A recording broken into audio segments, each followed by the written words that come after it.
Assalamualaikum warahmatullahi wabarakatuh. Jumpa lagi di rubrik Secangkir Kopi Muamalah Muslimah.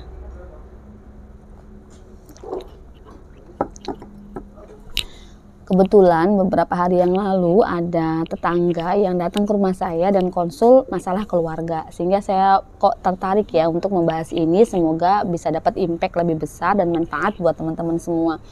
Di beberapa rubrik Secangkir Kopi yang lalu, saya pernah bilang bahwa rumah tangga itu bukan unit gawat darurat yang setiap masalah harus kita anggap besar dan harus kita masukin ke unit gawat darurat. Itu kata-kata guru saya sih. Tetapi kali ini saya mau bahas ada kalanya rumah tangga memang benar-benar berada di ujung prahara. Artinya yang kita hadapi adalah masalah besar.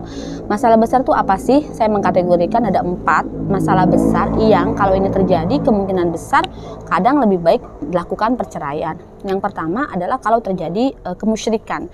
Jadi kalau sampai suami atau istri gitu ya melakukan pelanggaran syariat kelas berat, dalam hal ini adalah kekafiran atau kemusyrikan, maka kalau sampai tidak bertaubat dan tidak bisa berubahnya, maka ya jalan terakhir adalah perceraian, karena memang perceraian adalah solusi yang diberikan Allah Subhanahu wa taala, sebagaimana Allah juga memberikan solusi pada pernikahan, yaitu pada kondisi-kondisi di mana rumah tangga nggak mungkin lagi disatukan antara suami dengan istri karena perbedaan cara pandang kehidupan yang sangat fundamental, yaitu mengenai agama. Yang ini akan sangat berdampak besar sekali pada kehidupan bukan hanya dunia tapi sampai kehidupan akhirat. Itu yang pertama. Yang kedua, rumah tangga memang harus masuk unit gawat darurat atau bisa kita katakan praharanya sangat besar kalau sudah terjadi kekerasan dalam rumah tangga. Makna kekerasan dalam rumah tangga ini adalah kekerasan yang sampai menimbulkan doror atau kemudorotan yang sifatnya itu berbahaya baik bagi istri maupun bagi suami. Misalnya terjadi proses pemukulan, ancaman pembunuhan, atau bahkan menyakiti fisik, atau berkata-kata sangat kasar yang itu benar-benar sampai menimbulkan depresi dan luka batin yang sangat dalam. Nah, menurut saya kasus seperti ini tetap juga harus masuk unit gawat darurat. Jadinya kalau memang teman-teman nggak bisa melakukan rekonsiliasi antara suami dengan istri, yang pertama, nggak bisa lagi diajak ngobrol baik-baik. Yang kedua, sudah didatangkan misalnya perwakilan dari keluarga laki-laki dan perwakilan dari keluarga perempuan atau keluarga istri, tetapi ternyata juga tidak bertemu titiknya untuk bisa melakukan perbaikan di dalam rumah tangga, yang nggak ada solusi kecuali harus masuk ke dalam jenjang perceraian. Baik suami yang menjatuhkan talak atau istri yang melakukan gugatan cerai. Nah, yang ketiga, permasalahan sangat besar yang menurut saya ini akan membuat rumah tangga harus diinapkan dulu di unit gawat darurat adalah kalau terjadi perselingkuhan. Karena walau bagaimanapun rumah tangga itu adalah akad nikah, diawali oleh akad nikah yang sampai mengguncang arasnya Allah, karena ada mitsaqan ghalidha atau ada perjanjian sangat dahsyat yang diucapkan suami dari wali istrinya, begitu ya. Sehingga ketika terjadi perselingkuhan, padahal dengan pernikahan Allah Subhanahu wa taala menghalalkan farji istri untuk suaminya, tetapi suami masih mencari dari sesuatu yang tidak halal, atau bahkan misalnya yang berselingkuh adalah istri masih mencari dari sesuatu yang tidak halal gitu, pastilah rumah tangga ini sangat amat bermasalah. Sudah tersedia yang halal dengan kenikmatan yang sama bahkan penuh berkah, tapi masih mencari yang haram. Pastilah dosa besar ini terakumulasi dari dosa-dosa kecil yang itu tidak terselesaikan atau tidak ditaubati dan disadari. Maka perselingkuhan membuat rumah tangga harus menginap di unit gawat darurat. Artinya betul-betul harus dicari cara penyelesaian terbaik, baik itu misalnya perdamaian dengan tetap berada dalam pernikahan, tetapi harus melakukan taubatan nasuha, bahkan sampai benar-benar menutup semua akses yang membuat seseorang jatuh kepada perselingkuhan lagi, atau ya kalau tidak bisa dilakukan, solusi terbaik adalah perceraian. Dan yang keempat, untuk kondisi saat ini yang berdasarkan pengalaman aja ya, mungkin teman-teman bisa tambahkan hal-hal lain yang sangat fundamental terjadi pada rumah tangga sehingga itu juga bisa membawa kepada kondisi unit gawat darurat, adalah ketika terjadi salah satu pihak itu mengalami kelainan seksual atau bisa kita katakan menjadi pelaku LGBTQ. Nah, ini banyak banget yang curhat ke saya, bukan 1-2 loh ya, yang suaminya ternyata dia biseksual, dia juga kepada istrinya, tapi dia juga ternyata punya teman pria yang juga melakukan aktivitas sodomi. Na'udzubillah min dzalik, sehingga si wanita berulang kali terkena penyakit menular seksual dan sudah berobat berkali-kali ke dokter. Suami juga janji bertobat, tetapi juga tetap dilakukan.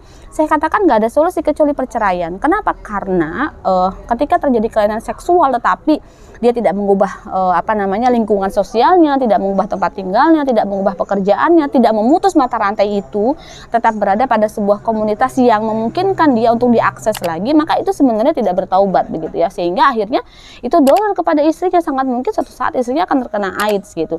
Nah, dan berdasarkan pengalaman ada 4 hal ini yang membuat, pertama, pastikan suami atau istri meluangkan waktu sebaik-baiknya untuk membahas hal ini karena ini adalah masalah penting dan mendesak. Yang kedua, kalau memang sudah tidak mungkin lagi dibahas hanya dua belah pihak, maka datangkan hakam. Hakam itu adalah perwakilan dari pihak keluarga laki-laki dan keluarga perempuan untuk membahas.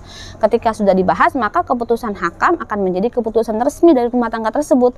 Kalau rekomendasinya berpisah, ya maka harus bercerai. Kalau rekomendasinya bersatu, maka rekonsiliasinya dilanjutkan dengan tahap-tahap perbaikan. Yang ketiga, ya dilakukan perceraian dengan misalnya suami mentalak istri atau istri mengajukan gugatan cerai ke pengadilan.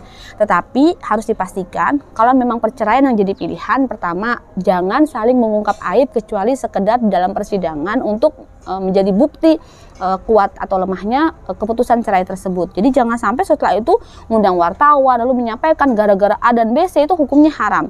Yang kedua, pastikan juga pihak-pihak yang ada di dalam pernikahan, terutama anak, itu benar-benar bisa di cover sedemikian rupa agar keluarga yang sudah tercerai-berai ini tidak menimbulkan efek fisikis kepada anak sangat besar. Karena banyak sekali anak-anak broken home yang sebenarnya definisi broken home gak hanya bercerai ya, tapi salah satunya adalah perceraian yang membuat mereka juga kehilangan masa depannya karena mereka kehilangan tempat teraman di mana mereka bisa mengembangkan diri, di mana mereka bisa mendapatkan proses penempaan dan sebagainya. Sehingga pastikan juga anak mendapatkan perlakuan yang sangat baik sehingga walaupun bercerai sebagai suami istri tapi peran sebagai orang tua tidak hilang. Dan yang ketiga yang harus kita pastikan juga adalah hak dan kewajiban sebagai mantan suami atau mantan istri. Misalnya kalau ternyata masih ada anak yang belum balik, kalau untuk laki-laki atau perempuan belum menikah, maka seorang mantan suami tetap punya kewajiban memberikan nafkah kepada anaknya. Atau bahkan seorang istri yang dicerai ketika masih menyusui, itu kan juga dia punya hak untuk mendapatkan nafkah sampai selesai penyusuannya dan sebelum menikah lagi. Jadi perkara-perkara nafkah itu tetap harus dipahami, termasuk juga perwalian dan dijalankan walaupun terjadi perceraian. Nah, mungkin itu langkah-langkah yang bisa kita ambil ketika memang masalah-masalah besar tadi ada di dalam rumah tangga. Kalau masalahnya lebih kecil dari itu, saya berharap teman-teman bisa melakukan rekonsiliasi atau bisa juga datang ke YouTube Muamalah Muslimah, bahas tentang bagaimana tips menjadi keluarga yang sakinah, mawaddah, warahmah. Terima kasih sudah menonton Muamalah Muslimah dan semoga teman-teman mendapat manfaat dari kajian secangkir kopi berikutnya. Assalamualaikum warahmatullahi wabarakatuh.